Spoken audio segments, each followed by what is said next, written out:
In this video, I'm going to look at some of the pros and cons of choosing to get married at San Francisco City Hall. I wanted to give you a really balanced take on everything that you need to know to decide whether a San Francisco City Hall ceremony is right for you. So first of all, I'm going to go through some of the advantages, some of which will be very obvious, but some of which you may not have considered before. I also encourage you to stick around to the downsides, which I will cover afterwards, as that will really help you to decide. Starting with the pros, the first one is affordability. So let's just get this most obvious one out of the way first. A City Hall wedding is usually cheaper than other alternatives that tend to involve booking an entire venue all to yourselves. A civil ceremony is currently just over $100, excluding the marriage license, which can be picked up at any county in California, most of them at a slightly lower price, but that's the only must-get that you need when you're looking at a City Hall wedding. The rest is really up to you. Simplicity. Getting married at San Francisco City Hall is largely done for you, meaning you simply have to turn up after you've made your appointment. Within that 90 days, you go check in and you'll be married within 20 minutes or so. There's not a whole lot that you have to plan or think about, except if the ceremony is just one small part of a more traditional wedding day. For most couples, a ceremony followed by a meal at a nearby restaurant with family and maybe a few friends is all that you're really looking for. Convenience. San Francisco City Hall is easily accessible by public transportation, and there are so many amenities nearby. It's next to a huge parking garage with spaces for all your guests. It's in the middle of this good-sized city and is close to hotels and has transport connections with all the neighboring cities, an international airport a few miles away. It's easy to reach for most people. History and grand architecture. San Francisco City Hall is quite possibly one of the most impressive and beautiful buildings in the United States. Both the interior and exterior of the building are incredibly ornate, with that stunning stonework, the marble floors, and the impressive Beaux-Arts style. It's crazy because people will pay good money just to step inside buildings like this, but this place is completely free to enter. Flexibility. San Francisco City Hall works well during any season, not just summer. If you're okay with a weekday wedding or a much more costly weekend buyout perhaps, then this place has weddings around the clock, available from 9 o'clock in the morning until 3:30 p.m., Monday to Friday excluding holidays, so you can pick what works best for your schedule and preferences. It works well for intimate weddings. If you only want to invite a handful of people to your wedding, for example, you just really want to elope, it isn't awkward to get married and have the wedding experience with a tiny group. For traditional venues, it often isn't practical or worth it to book an event space with only around 5 guests, let's say. That isn't weird at all at City Hall. In fact, that's the perfect number for a civil ceremony, where the guest limit is 6 and includes your photographer. It's romantic. Call me weird, but I still think it's incredibly romantic to elope at City Hall, just the two of you. Just like Carrie and Big ended up marrying at City Hall in New York City after the big wedding turned into a circus,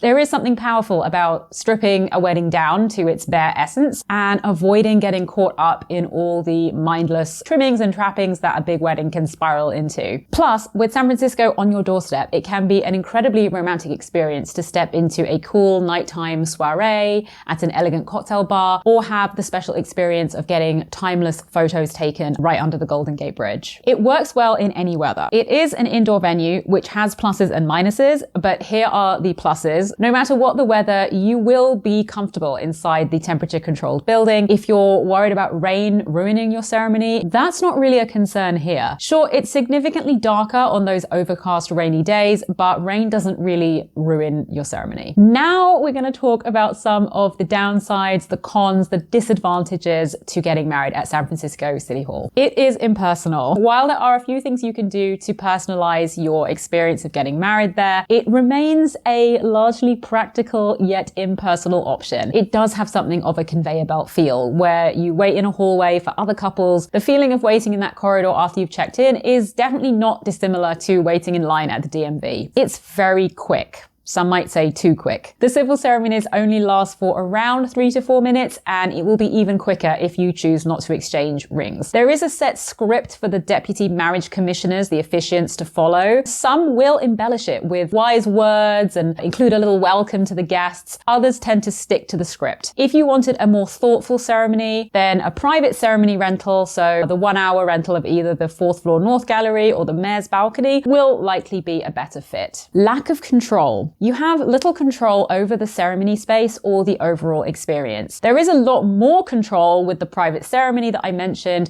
but even this can feel a little rushed, as the rental is only for 1 hour, which is barely enough time for the ceremony, followed by the formal groupings before the staff comes along and asks everyone to move along. If you envisage decorating the space and organizing your time and your ceremony moments in a unique way, you may have to let go of those dreams or choose a different venue. Crowded. There is no doubt that San Francisco City Hall has become very busy in recent years. Even in the few years that I've been specializing in photographing ceremonies there, really since about 2017 to 18, I've noticed a really sharp uptick in the reality that we are hardly ever alone, usually sharing the space with many other couples. To give you an idea, there have been times when we've noticed 6 quinceañeras taking place, like being photographed on the staircase at the exact same time. Oftentimes when I'm shooting on the 4th floor, there's actually another photographer like right behind me. We're each shooting our respective couples. This can be a surprise to some couples who imagine City Hall looking really empty, as it seems in the final photoshopped images. Lack of privacy. With crowding also comes a specific challenge, a lack of privacy. Even the private spaces are not completely private at all. Bystanders can still be seen in other areas of the building, though I actually digitally removed those background people from your final photos. But in reality, you may be surrounded by people, albeit at something of a distance. With the civil ceremonies, there have been many times in which random tourists and strangers have just stood and spectated right alongside the couple's guests, and there's nothing stopping them doing so, as it is a public building. While most bystanders are respectful and will keep a respectful distance, I've seen random tourists asking my clients for a picture, following us around and photographing my clients without their permission, having their children run up and hug them immediately after they got married, just standing right next to the invited guests and practically crashing their wedding.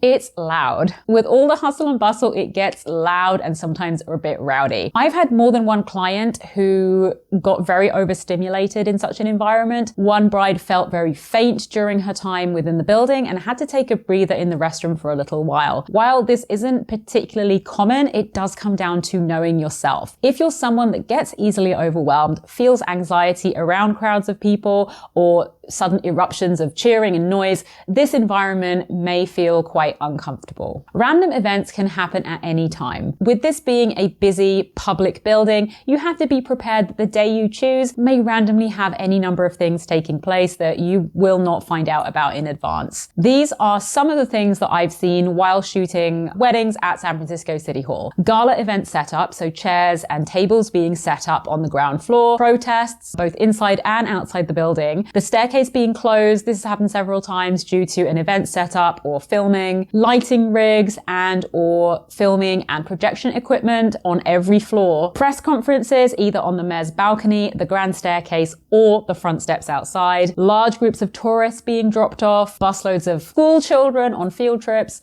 tour groups. There are actually twice daily free tours run by the city in the building, city staff events, and random flash mobs like the Indiana Jones one in 2023. I was actually there on this day. Limited numbers. Civil ceremonies have a limit of only 6 guests, including any photographer, videographer, and children within your party. Sometimes the rules may be bent a little bit, but to avoid disappointment, it's best to stay within the rules. With private ceremonies though, you have up to 100 guests technically, but due to the relatively small size of the space, around 60 guests tends to work as a good maximum before it starts feeling a bit crowded and some guests will have to stand. No option for a reception. Many people want an all-in-one solution for their wedding, with minimal fuss and transit time and figuring out how to get everyone from the ceremony to the reception. With a City Hall ceremony, you have to book a separate reception space, either a nearby restaurant or a full-blown reception event. As the reception is likely to be where the vast majority of your budget goes, you have to wonder if it isn't more economical and practical to do the ceremony there as well, especially as there are so many gorgeous, fashionable restaurants in the Bay Area that are well worthy of being all-in-one venues. It's weekdays only. I've talked about the weekday options as that's almost all of what I photograph. There are weekend buyouts possible, with the simplest being the 2-hour Saturday morning full buyout, which starts at around $5,000 and has several extra fees on top. This offers way more privacy as you'll be the only ones in the building, but the 2-hour window can be a little tight too, strangely enough. This is because we have to accommodate the romantics, sequestering you before the guests see you, the ceremony, and maybe a big group photo, and then formal groupings unless you're doing that at the reception. There's also the option for a champagne reception within the 2-hour chunk. So for the vast majority of couples, a Monday to Friday ceremony is what makes sense budget-wise. But the caveat is that it may not be convenient for the guests who will almost certainly have to take a day or several days off of work, depending on where they're traveling from.